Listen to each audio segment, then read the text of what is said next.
Yes రాజు గారు, ఆంధ్రప్రదేశ్ వ్యాప్తంగా ఇప్పుడు చర్చనీయాంశం అవుతున్నటువంటి అంశం అన్నా క్యాంటీన్ల అంశం. ఇటు రాజకీయ పార్టీల్లోనూ చర్చ జరుగుతుంది, ఇటు అధికార యంత్రాంగంలోనూ చర్చ జరుగుతుంది, అదేవిధంగా ప్రజల్లో కూడా దీని మీద విపరీతమైనటువంటి చర్చ జరుగుతుంది.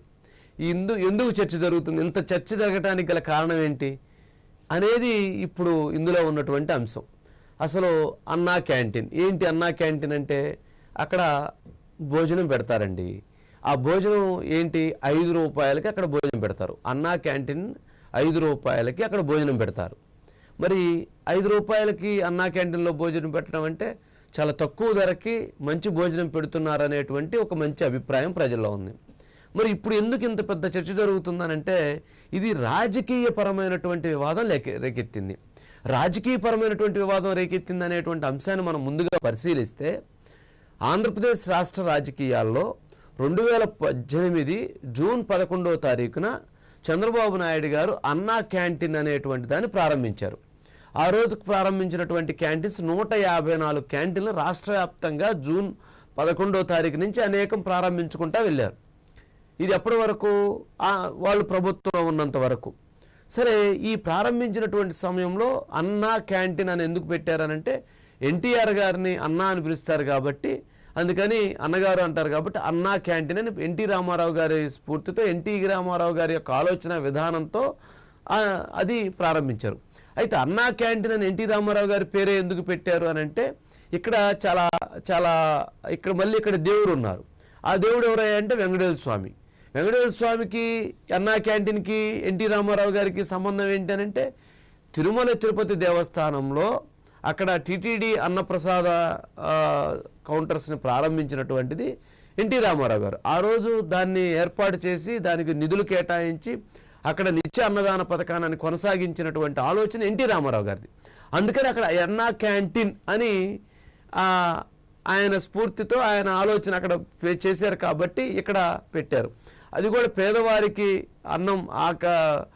అన్నం పెట్టాలి అనేటువంటి ఒక ఏదైతే ఎన్టీ రామారావు గారి ఉద్దేశంతో 2 రూపాయలకి కిలో బియ్యం పథకాన్ని ప్రారంభించారో అలాంటి అనేకమైనటువంటి ఆలోచనలు తీసుకొని అందుకని అన్నా క్యాంటీన్ అని ఎన్టీ రామారావు గారి స్ఫూర్తితో తెలుగుదేశం పార్టీ వ్యవస్థాపకులైనటువంటి స్వర్గీయ ఎన్టీ రామారావు గారితో అది పెట్టడం జరిగింది. సరే, ఈ అన్నా క్యాంటీన్ పెట్టిన తర్వాత చాలామంది దాదాపుగా సంవత్సరానికి 200 కోట్ల రూపాయల ఖర్చుతో రోజుకి 3 లక్షల మంది భోజనం చేస్తారంట రాజుగారు. ఏది అప్పుడు 2018 టైంలో రోజుకి 3 లక్షల మంది భోజనం చేశారు. 2019 ప్రభుత్వం పోయేంత వరకు 4 కోట్ల మందికి పైగా భోజనం చేశారు. ఇక్కడే 2019 మరి జగన్మోహన్ రెడ్డి గారి ప్రభుత్వం వచ్చింది కదా. జగన్మోహన్ రెడ్డి గారి ప్రభుత్వం వచ్చిన తర్వాత జరిగినటువంటి మ్యాజిక్ ఏంటి? అన్నా క్యాంటీన్స్ని పగలగొట్టేయటం మొదలుపెట్టారు. అన్నా క్యాంటీన్స్ని ధ్వంసం చేయటం మొదలుపెట్టారు. అన్నా క్యాంటీన్స్ని అక్కడ తీసివేయటం మొదలుపెట్టారు. సరే, ఇదేంటి ప్రభుత్వం అన్నా క్యాంటీన్ తొలగించడం ఏంటి, భోజనం పెట్టేటువంటి భోజనాన్ని తొలగించడం ఏంటి అనేటువంటి ఉద్దేశంతో ఎవరైతే తెలుగుదేశం పార్టీ చెందినటువంటి కొంతమంది నాయకులు ఈ అన్నా క్యాంటీన్ మేము నడుపుకుంటాము, మా సొంత ఖర్చులతో నడుపుకుంటాము అని చెప్పని తెలుగుదేశం పార్టీ నాయకులు, కొంతమంది వ్యాపారస్తులు, కొంతమంది సామాన్య ప్రజానీకం కూడా అన్నం పెడితే మంచిది అనేటువంటి ఉద్దేశంతో మేము నడుపుకుంటామన్నారు. సమస్య లేదు, మీరు అన్నం పెట్టడానికి లేదు, అన్నా క్యాంటీన్లు నడపడానికి లేదని చెప్పని ఆ అన్నా క్యాంటీన్ల దగ్గర ఎవరిని కూడా వాటిని అవి ఉంటే ఇంకొకరు వచ్చి భోజనం పెడతా ఉంటారు, ఇంకొకరు ఉంటే ఏదో చేస్తూ ఉంటారని చెప్పని వాటన్నిటిని కూల్చివేయడానికి కూడా ఆ రోజు ఉన్నటువంటి జగన్మోహన్ రెడ్డి గారి ప్రభుత్వం, జగన్మోహన్ రెడ్డి గారి ఆధ్వర్యంలో వీటన్నిటిని కూడా తీసివేసే ప్రయత్నం జరిగింది. 2019 నుంచి 2024 వరకు అసలు అన్నా క్యాంటీన్ అనేటువంటిది, అన్నా క్యాంటీన్లో భోజనం పెట్టడం అనేటువంటిది ప్రభుత్వం అనేటువంటి దాన్ని పూర్తిగా నిర్మూలించింది. అయితే లోకేష్ గారు లాంటి వాళ్ళు కొంతమంది నాయకులు మాత్రం ఎలక్షన్స్కు 6 నెలల ముందో సంవత్సరం ముందో వాళ్ళ ప్రాంతాల్లో అన్నా క్యాంటీన్లు ప్రారంభించి దానికి చేసేటువంటి కొంత ఏర్పాట్లను కూడా చేశారు. సరే, ఇది జరిగినటువంటి ఎపిసోడ్ అంటే ఇక్కడ ఏంటి? తెలుగుదేశం పార్టీ అన్నం పెట్టింది, వైఎస్ఆర్సీపీ పార్టీ అన్నం తీసింది. అన్నం పెట్టడం ఒకరు వంతు అయింది, అన్నం తీసివేయటం ఇంకొకరు వంతు అయింది.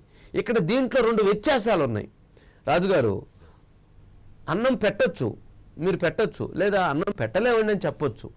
కానీ అన్నం పెట్టేటువంటి వాళ్ళను కూడా మీరు పెట్టడానికి లేదు అని చెప్పని చేసేటువంటి దాన్ని అది రాక్షసత్వం అంటారు. ఇక్కడ రాక్షసుడు ఎవరు, రాముడు ఎవరు, చంద్రుడు ఎవరు, రాక్షసుడు ఎవరు అనేటువంటిది ఇది పెద్ద డిబేట్ జరుగుతుంది. ప్రజలలో జరుగుతున్నటువంటి దీనిపైన ఒక పెద్ద డిబేట్ ఏంటంటే, చంద్రుడు చేసింది ఏంటి, రాక్షసుడు ఎవరు రాక్షసుడు? ఎవరైతే అన్నాన్ని పెట్టకుండా, అన్నాన్ని పెట్టేటువంటి వాళ్ళు కూడా పెట్టకుండా చేసినటువంటి వ్యక్తిత్వాన్ని ఏమంటారు అనేది ఇప్పుడు చర్చ జరుగుతున్నటువంటి అంశం. ఇది చాలా మనం లోతుగా అధ్యయనం చేయాలి. ఇక్కడ రాజకీయ పార్టీల యొక్క ఆలోచన విధానాలని, రాజకీయ పార్టీ అధినాయకుల యొక్క ఆలోచన విధానాలని, అదేవిధంగా ప్రజల యొక్క అభిప్రాయాలేంటి. ప్రజలు అనంటే నేను నిరుపేదల గురించి మాట్లాడుతున్నాను. వారు పేద ప్రజలు ఈ భారతదేశంలో కావచ్చు, ఈ ఆంధ్రప్రదేశ్ రాష్ట్రంలో కావచ్చు, అన్నానికి ఎవరైతే ఇబ్బంది పెడుతుంటారో, ఆకలి కోసం ఇబ్బంది పడుతుంటారో వాళ్ళకి మొదటి ప్రాధాన్యత ప్రభుత్వాలు ఇవ్వాల్సినటువంటి అవసరం ఉంది. అందుకనే ఈ అన్న క్యాంటీన్ల అంశం ఇంత పెద్ద చర్చ జరుగుతూ ఉంది. ఇక్కడ మనం 2 అంశాలను గమనించాలి. సరే, అసలు అన్నం పరబ్రహ్మ స్వరూపం అంటారు కదా. అన్నం పెట్టేటువంటి వ్యక్తులు ఎవరైతే అన్నదానం అన్నిటికంటే పెద్ద దానం, అన్నిటికంటే గొప్ప దానం, అన్నం పెట్టడం అనేటువంటిది అన్నిటికంటే ఒక గొప్ప దానంగా భావిస్తారు. ఎందుకు భావిస్తారండి? ఎందుకు భావిస్తారు రాజుగారు?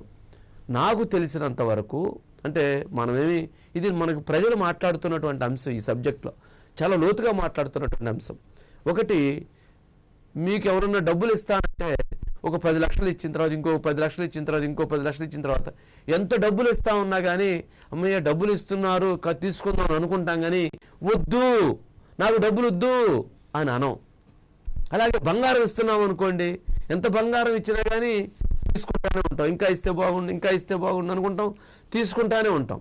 అలాగే పొలం ఇస్తా ఉన్నాం అనుకోండి, ఎవరైనా పొలం ఇస్తూ ఉంటే ఆ పొలం ఎంతైనా ఇవ్వండి, ఎన్ని ఎకరాలు ఇవ్వండి తీసుకుందాం అనుకుంటాం.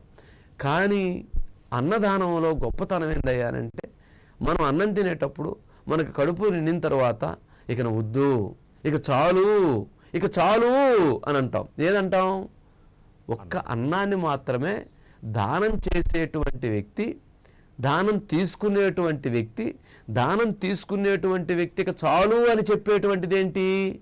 ఒక్క భోజనం మాత్రమే, అన్నం మాత్రమే. అదే బంగారం ఇస్తామని తీసుకుంటా ఉంటాం, డబ్బు ఇస్తానంటే తీసుకుంటా ఉంటాం, పొలం ఇస్తానంటే తీసుకుంటా ఉంటాం, ఇంకేదైనా కావచ్చు.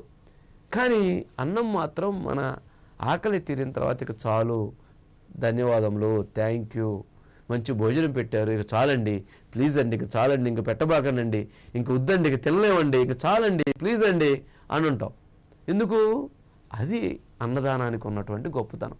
దానం చేసేటువంటి వ్యక్తికి, దానం తీసుకునేటువంటి వ్యక్తికి ఉన్నటువంటి ఒక అత్యద్భుతమైనటువంటి ఒక గొప్పతనం.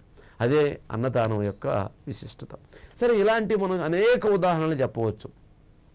అనవసరంగా కొంతమంది కోట్లు ఖర్చు పెడుతుంటారు ఫంక్షన్లకి, అలాంటి కొంతమంది ఇంకో దానికి ఖర్చు పెడుతుంటారు, ఇంకో దానికి ఖర్చు పెడుతుంటారు.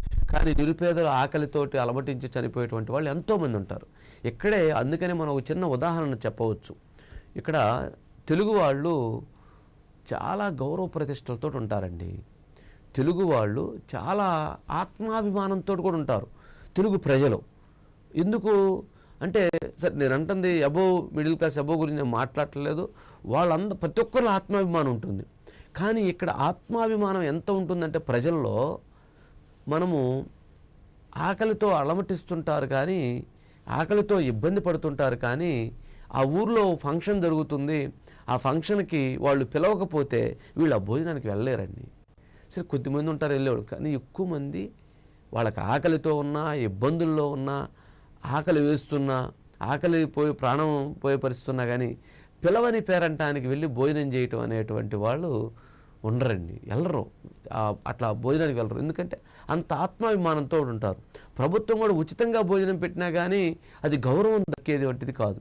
5 రూపాయలకి, అంటే ఒక 5 రూపాయలకి భోజనం పెట్టడం ద్వారా జరిగేటువంటిది ఏంటంటే, మనం 5 రూపాయలు ఇచ్చి సృష్టిగా శుభ్రంగా పౌష్టికాహారం భోజనం చేస్తున్నాం అనేటువంటి ఒక తృప్తి ఏదైతే ఉందో, ఆ తృప్తితో ప్రజలు మనం డబ్బులిచ్చి తింటున్నాం అనేటువంటి ఒక గౌరవంతో, ఒక మర్యాదతో, ఒక భావనతో వాళ్ళు వెళ్ళి భోజనం చేస్తారు. అది ఆ ఆత్మాభిమానం ఉన్నటువంటి తెలుగు ప్రజలు చేసుకునేటువంటి వెళ్ళేటువంటి విధానం. ఇది ఒక అంశం.